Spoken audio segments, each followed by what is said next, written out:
More than 15 years after the first film was released, the next instalment of Avatar premieres in Wellington tomorrow night. Fire and Ash is James Cameron's latest cinematic masterpiece, transporting audiences back to the planet of Pandora.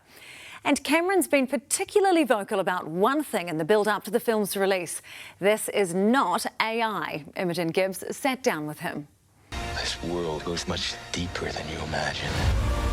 In true James Cameron style, Avatar Fire and Ash delivers a feast for the eyes, with the master of cinema bringing us the breathtaking world of Pandora for the third time. You set the bar so high and then force yourself to beat the bar with your next project. I want to know what drives that. As an artist, you always have to be humble before the craft and always believe that you can learn something new from your team, from your actors, from your artists, whatever, and try to make yourself better. Try to make yourself a better artist, a better filmmaker. You know, so I feel like every film I learn, and I try to apply that lesson, and it's constantly evolving.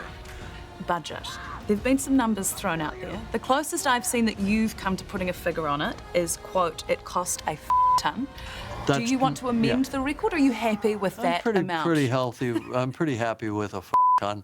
I think the point is, if I could make a business case for spending even more money, I would. Why? Because that money goes to people. And I've never really quite understood why making jobs for people who have to pay mortgages and put their kids through school and all that has been considered a bad thing. It's not a bad thing. I'd make as many jobs as I could. And he wants to make something very clear. Avatar isn't artificial intelligence. You could theoretically make a movie where actors weren't involved. I think we've seen the possibility of that. But the question is, why do you want to? Historically, we've hidden how we make an Avatar movie. We've actively suppressed it because we wanted it to just be its own magical thing.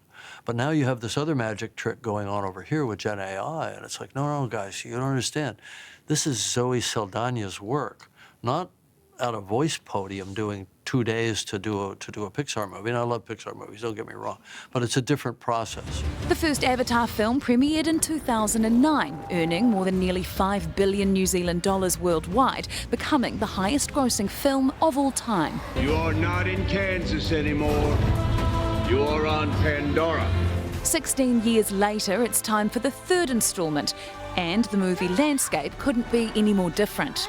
Yeah, very concerned, I would say, and pretty ready to sort of, put on my sword and my shield and go out there and try to fix it to the extent that one person or one company can do that. There's some big challenges in front of us as a film business. Make sure you get the big popcorn before settling into 3 hours of jaw-dropping theatrics. Avatar Fire and Ash hits cinemas December 18.